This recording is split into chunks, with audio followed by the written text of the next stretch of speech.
Yesus telah memberikan ketetapan kepada semua orang percaya, semua muridnya, semua pengikutnya. Ketetapan dari Yesus adalah supaya kamu, orang yang percaya kepada Yesus, pergi dan menghasilkan buah. Saudara percaya Yesus, itu bagus. Saudara berjemaat, itu bagus. Saudara ikut pelayanan, itu bagus. Setiap orang percaya di seluruh dunia haruslah berbuah.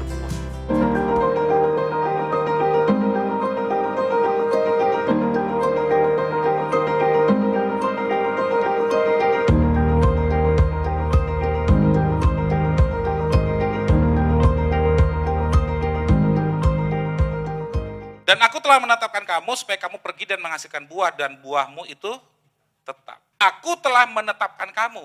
Yesus telah memberikan ketetapan kepada semua orang percaya, semua muridnya, semua pengikutnya. Ketetapan dari Yesus adalah supaya kamu, orang yang percaya kepada Yesus, pergi dan menghasilkan buah. Dan buahmu itu tetap. Saudara, pohon mangga buahnya apa?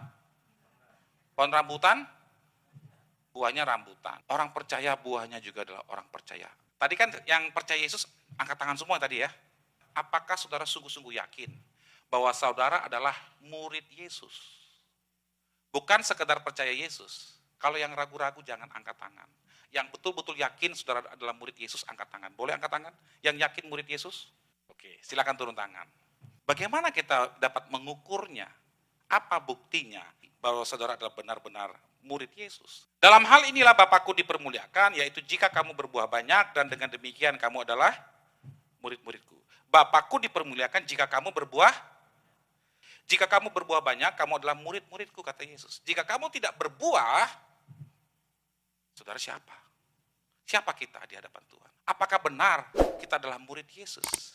Saudara, ada begitu banyak orang yang menerima mujizat Tuhan. Mereka mengalami kebaikan Tuhan di Alkitab. Tetapi apakah semua mereka mau dimuridkan? Tidak semua. Saudara telah mengecap, saudara telah melihat, saudara telah merasakan kebaikan Tuhan seumur hidupmu sampai dengan sekarang. Saudara percaya Yesus, itu bagus. Saudara berjemaat, itu bagus. Saudara ikut pelayanan, itu bagus. Tetapi pertanyaan saya selanjutnya, apakah saudara benar-benar telah menjadi murid Yesus? Salah satu indikator kita mengukur kedewasaan rohani seseorang adalah dia akan berbuah lebat. Berbuah banyak. Memiliki anak-anak rohani, bahkan cucu-cucu rohani. Setiap orang percaya di seluruh dunia haruslah berbuah. Setiap orang percaya harus menjadi murid Kristus. Setiap orang percaya harus memberikan dirinya untuk dimuridkan, untuk belajar firman Tuhan. Jangan sekedar puas dengan ke gereja tiap minggu. Jangan sekedar merasa puas karena saudara sudah rajin pelayanan di dalam gedung gereja atau di dalam komsel. Itu bagus. Tetapi langkah selanjutnya adalah, goalnya adalah setiap kita harus menjadi murid Kristus. Di Amanat Agung jelas-jelas dikatakan, pergilah jadikanlah semua bangsa menjadi muridku.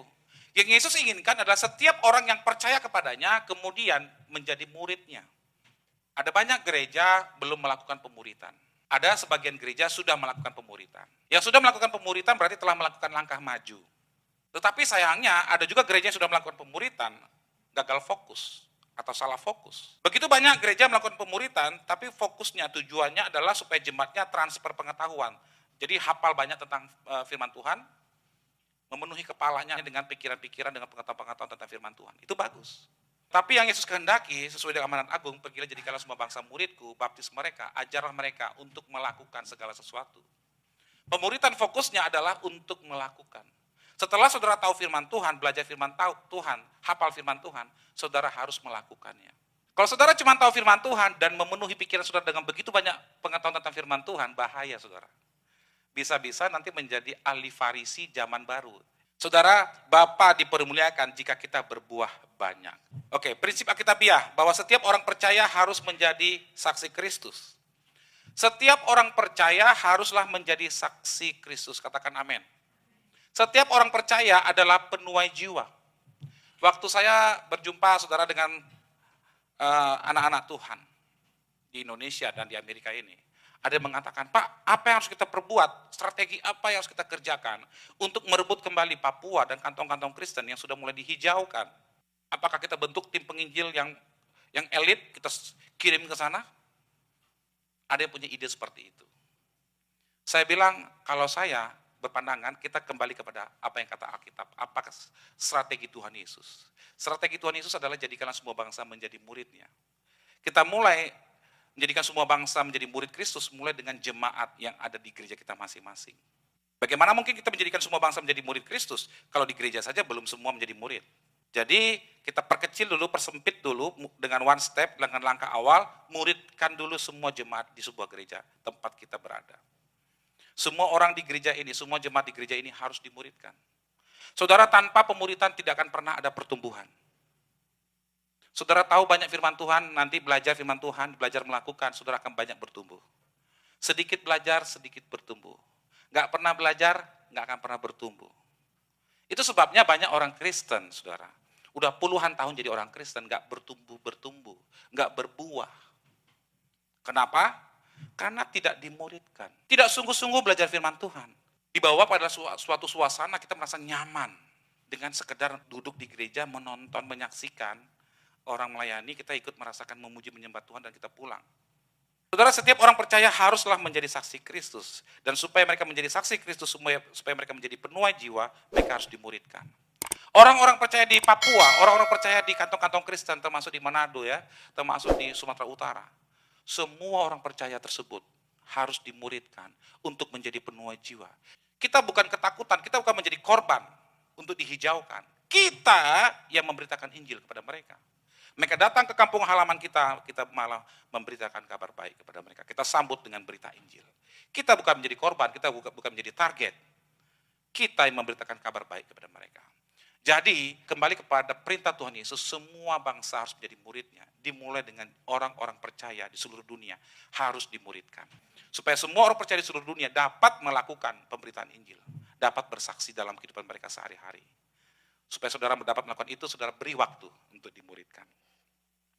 Oke, setiap orang percaya haruslah dimuridkan terlebih dahulu, kemudian nanti setelah dimuridkan, saudara akan berbuah. Saudara mulai dalam kehidupan sehari-hari, ya, menceritakan perbuatan-perbuatan Allah yang besar, yang ajaib. Saudara akan berjumpa dengan orang-orang yang punya banyak pergumulan, punya banyak masalah. Dan saudara membawa mereka kepada jawaban, solusi. Sebagai sahabat, saudara datang kepada mereka dan membawa mereka kepada Kristus. Kemudian saudara memuridkan mereka. Dan mereka kemudian bertumbuh menjadi dewasa rohani. Dan orang tersebut bahkan nanti juga memberitakan Injil kepada orang lain. Saudara akan memiliki cucu rohani dari anak rohani saudara. Saudara, apakah saudara rindu untuk memiliki anak rohani? Amin? Mau berbuah?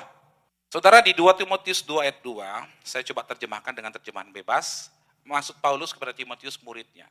Paulus berkata kepada Timotius muridnya seperti ini. Hei Timotius, saya Rasul Paulus, bapak rohanimu. Saya telah mengajarkan engkau banyak tentang firman Tuhan.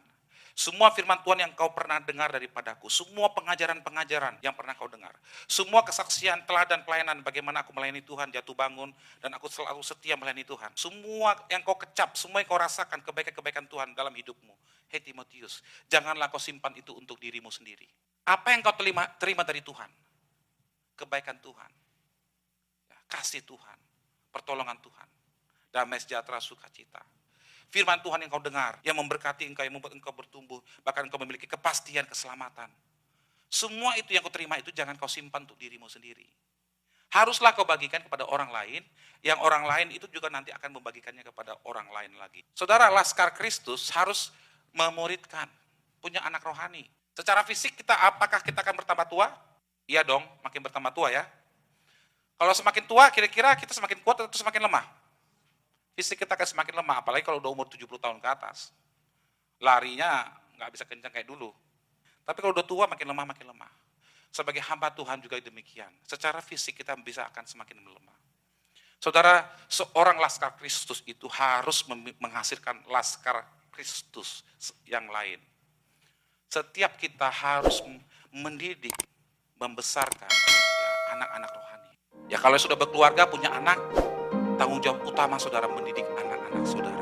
Saya sudah melihat prinsipnya, intinya semua orang percaya ternyata bisa berbuah kalau dimuridkan.